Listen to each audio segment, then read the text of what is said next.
অমাবস্যার ঘুটঘুটে অন্ধকার রাত, আকাশ ভেঙে বৃষ্টি নামছে, যেন প্রলয় শুরু হয়েছে।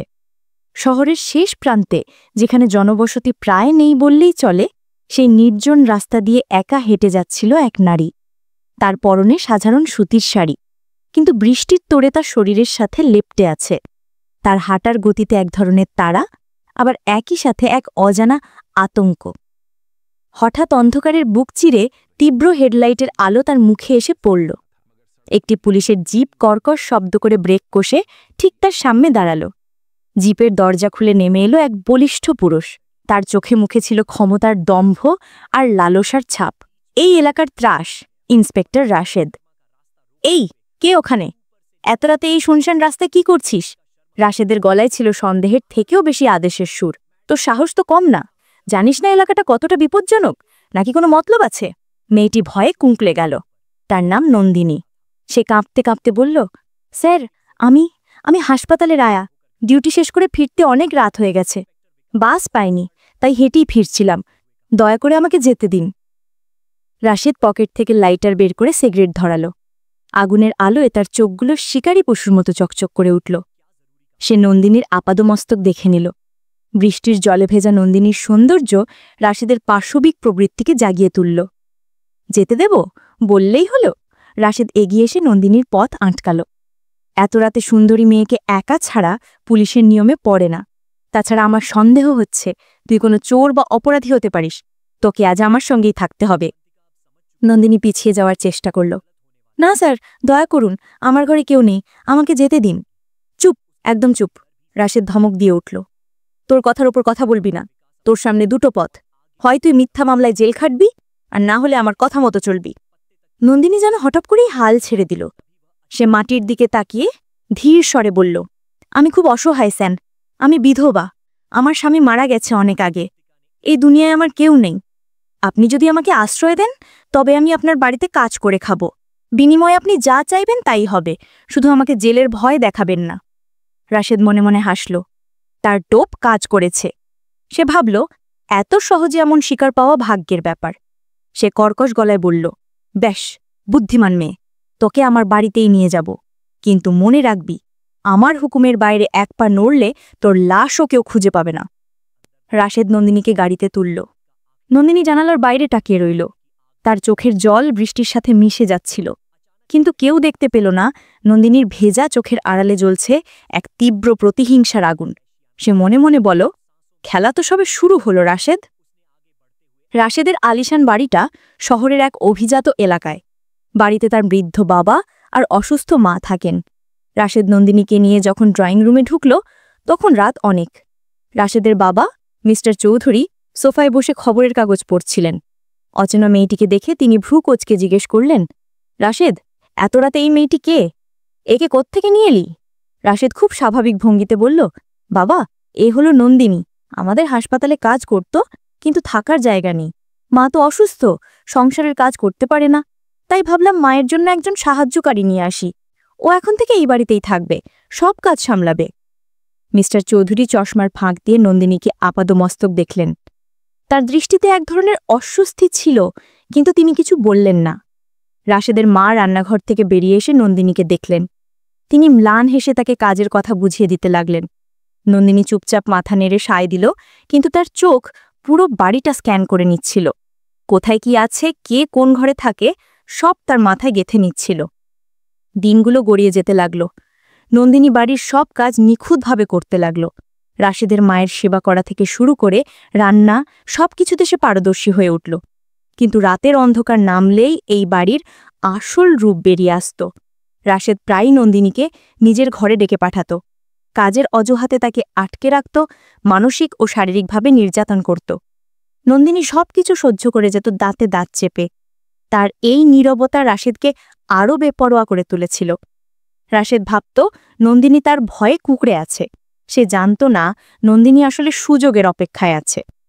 নন্দিনী দিনের বেলা যখন রাশেদ থানায় থাকত, তখন খুব গোপনে পুরো বাড়ি তল্লাশি করত। সে জানত রাশেদ তার অতীতের সব অপকর্মের প্রমাণ কোথাও না কোথাও লুকিয়ে রেখেছে। সে ড্রয়ার, আলমারি, পুরনো ফাইল সব তন্ন তন্ন খুঁজত। একদিন দুপুরে যখন বাড়িতে কেউ ছিল না, নন্দিনী রাশেদের ঘরে ঢুকতে যাচ্ছিল। হঠাৎ দেখল মিস্টার চৌধুরী নিজের ঘরে বসে এক দৃষ্টে তার দিকে তাকিয়ে আছেন। নন্দিনী বুঝতে পারল শুধু রাশেদ নয়, এই বৃদ্ধ লোকটার মনেও পাপ আছে। তাহলে সেদিন রাতে এক অদ্ভুত ঘটনা ঘটল। রাশেদ বাড়ি ফেরেনি। মিস্টার চৌধুরী নিঃশব্দে নন্দিনীর ঘরের দরজায় এসে দাঁড়ালেন। দরজাটা সামান্য ফাঁকা করা ছিল। নন্দিনী বিছানায় শুয়েছিল, কিন্তু সে জেগেছিল। দরজায় ছায়া পড়তেই সে বুঝতে পারল কি এসেছে। সে না নড়ার ভান করে পড়ে রইল। মিস্টার চৌধুরী ঘরে ঢুকে নন্দিনীর কাছে গিয়ে বসলেন। তার হাত কাঁপছিল। তিনি নন্দিনীর চুলে হাত রাখতেই নন্দিনী ঝট করে উঠে বসল, কিন্তু সে চিৎকার করল না, বরং এক রহস্যময় হাসি দিয়ে মিস্টার চৌধুরীর হাতটা ধরে বলল, আমি জানতাম আপনি আসবেন। ছেলে যা চায় বাবাও তো তাই চাইতে পারে, তাই না? নন্দিনী খুব চতুরভাবে বাবা ও ছেলের মধ্যে এক অদৃশ্য দেওয়াল তুলে দিল। সে জানত পাপের সাম্রাজ্য ধ্বংস করতে হলে আগে তানের ঐক্যে ফাটল ধরাতে হবে। পরের দিন রাতে রাশেদ ডিউটিতে ছিল। নন্দিনী আবার রাশেদের ঘরে ঢুকল। এবার তার নজর গেল খাটের নিচের একটি লুজ টাইলসের দিকে। সে সাবধানে টাইলসটা সরাতেই দেখল ভেতর একটি গোপন কুঠুরি। তার হৃৎস্পন্দন বেড়ে গেল। কাঁপা কাঁপা হাতে সে সেখান থেকে বের করে আনল একটি লাল রঙের ডায়েরি, কিছু ছবি এবং একটি সোনার লকেট। লকেটটা খুলতেই নন্দিনীর চোখ জলে ভরে গেল। সেখানে তার স্বামী এবং ছোট্ট মেয়ের ছবি। এই সেই লকেট যেটা রাশেদ তার স্বামীকে খুন করার সময় ছিঁড়ে নিয়েছিল। আর ডায়েরিতে লেখা ছিল রাশেদের সমস্ত বেআইনি লেনদেন এবং খুনের হিসাব। নন্দিনী প্রমাণগুলো নিজের শাড়ির আঁচলে লুকিয়ে ফেলল। তার কাজ শেষ, এবার চূড়ান্ত আঘাত হানার পালা। দুদিন পর রাশেদ বাড়ি ফিরল মেজাজ গরম করে। সে সোজা নন্দিনীর ঘরে গিয়ে তাকে চুলের মুঠি ধরে টানতে টানতে বাইরে নিয়ে এলো। তোর সাহস কি করে হয় বাবার দিকে নজর দেওয়ার? রাশেদ গর্জন করে উঠল। নন্দিনী কান্নাজড়িত কণ্ঠে নাটক শুরু করল। বিশ্বাস করুন স্যার, আমি কিছু করিনি, আপনার বাবাই আমাকে জোর করে। তিনি বলেছেন আমি যদি তার কথা না শুনি তবে আমাকে বাড়ি থেকে বের করে দেবেন। ঠিক সেই মুহূর্তে মিস্টার চৌধুরী ঘর থেকে বেরিয়ে এলেন। ছেলের মুখে এমন অপবাদ শুনে তিনি রাগে ফেটে পড়লেন। মিথ্যেবাদী মেয়ে, তুই আমাকে প্রলোভন দেখিয়েছিস আর এখন ছেলের কাছে সাধু সাজছিস।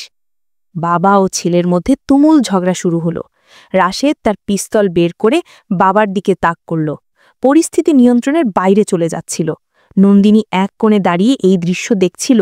তার ঠোঁটে ছিল বিজয়ের হাসি। হঠাৎ বাড়ির প্রধান দরজা ভেঙে একদল পুলিশ ভেতরে প্রবেশ করল। তাদের নেতৃত্বে ছিলেন শহরের নতুন পুলিশ কমিশনার, যিনি অত্যন্ত সৎ এবং কড়া অফিসার। রাশেদ চমকে উঠল। স্যার, আপনি এখানে কেন? কমিশনার গম্ভীর স্বরে বললেন, তোমার খেলা শেষ রাশেদ, আর মিস্টার চৌধুরী আপনিও রেহাই পাবেন না। রাশেদ চিৎকার করে উঠল, আপনার কাছে কি প্রমাণ আছে? আমি নির্দোষ, এই মেয়েটা মিথ্যেবাদী। নন্দিনী তখন ধীর পায়ে সামনে এগিয়ে এলো। সে তার আঁচল থেকে সেই ডায়েরি এবং লকেট বের করে কমিশনারের হাতে দিল।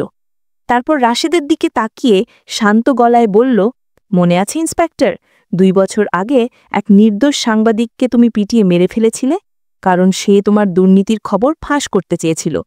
সেই সাংবাদিক আমারই স্বামী ছিল, আর তুমি যে মেয়েটির চিকিৎসার টাকা আটকে দিয়েছিলে সে আমার মেয়ে।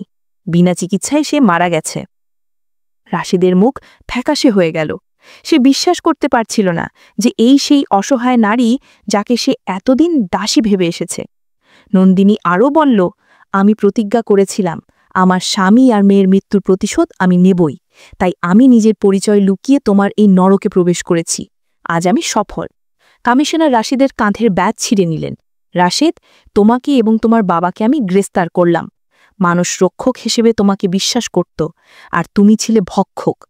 পুলিশ রাশেদ ও তার বাবাকে হাতকড়া পরিয়ে গাড়িতে তুলল। এলাকাবাসী ভিড় করে সেই দৃশ্য দেখল। নন্দিনী বারান্দায় দাঁড়িয়ে আকাশের দিকে তাকালো। বৃষ্টি থেমে গেছে।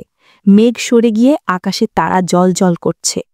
কমিশনার যাওয়ার আগে নন্দিনীর কাছে এসে বললেন, মা, তোমার এই সাহসের জন্য পুলিশ ডিপার্টমেন্ট লজ্জিত, আবার গর্বিতও। তোমার হারানো সংসার আমি ফিরিয়ে দিতে পারবো না, কিন্তু কথা দিচ্ছি এই পিশাচদের সর্বোচ্চ শাস্তি হবে। নন্দিনী হাসল। সেই হাসিতে আর কোনো অভিনয় ছিল না, ছিল এক গভীর প্রশান্তি। সে আজ স্বাধীন, তার লড়াই শেষ। ভোরের আলো ফোটার অপেক্ষায় সে নতুন করে বাঁচার স্বপ্ন দেখতে শুরু করল।